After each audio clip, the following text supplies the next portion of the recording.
ఇక్కడే మందపాక అనో క్షేత్రం ఉంది. మందపాక క్షేత్రంలో అమ్మవారు ఉంది.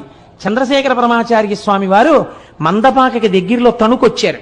తణుకొచ్చి ఆరాధన అయిపోయిన తర్వాత పడుకున్నారు. వారు పడుకుని నిద్రపోయి మర్నాడు లేచి వెళ్ళిపోదామని అర్చకులు వచ్చి మందపాక నుంచి అడిగారు, అయ్యా ఒక్కసారి మీరు మందపాక కూడా రావలసిందే అని. వామాచారం ఉంటుందేమో అక్కడ, నాకు అనుమానం, నేను రానన్నారు.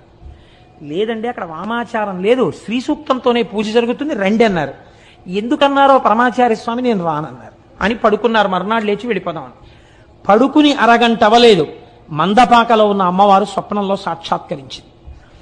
ఏమయ్యా బిడ్డా, నిన్ను రమ్మని కబురు చేసింది నేనే, ఇంత దూరం వచ్చావు, నాకు దగ్గరగా వచ్చావు, ఒక్కసారి నిన్ను చూడాలనుందిరా నాన్న, నీ చేత్తో అభిషేకం చేయించుకోవాలనుందిరా, నీతో కుంకుమార్చన చేయించుకుందామనుందిరా, నాకు వెళ్ళిపోతావా నా దగ్గరికి రాకుండా? అలా వెళ్ళిపోదాం అనుకుంటున్నావా అంది. అంతే, ఉత్తరక్షణం లేచి స్నానం చేసి నడిచి మందపాక వెళ్ళిపోయారు. తెల్లవారేటప్పటికి పరమాచార్య వెళ్ళిపోయి అమ్మవారికి పూజ చేశారు. మందపాకలో ఏమిటో తెలుసా అండి, మీరు కావాలంటే వెళ్ళి చూడండి, పెద్ద దేవాలయం. ప్రొద్దుటి నుంచి గోత్రనామాలతో పూజలు జరుగుతాయి. మధ్యాహ్నం 12 గంటలకి అమ్మవారి యొక్క శిరస్సు మీద ఒక గిన్నె లాంటిది ఉంటుంది. అది మీరు మామూలుగా ఇలా ఇలా కదిపితే అదేం పడదు, ఇలా ఉంటుంది. దాంట్లో పువ్వులేసి అర్చకులు అత్యంత భక్తి శ్రద్ధలతో వినయ విధేయతలతో చేతులు కట్టుకుని నిలబడి మంత్రపుష్పం చెప్తారు.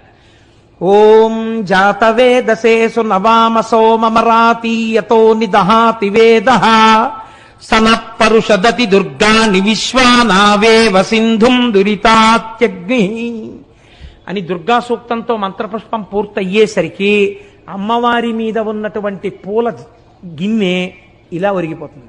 ఆ పువ్వులన్నీ అమ్మవారి పాదాల మీద పడిపోతాయి. ఒకవేళ పూజలో తేడా ఉంటే గిన్నె పడదు.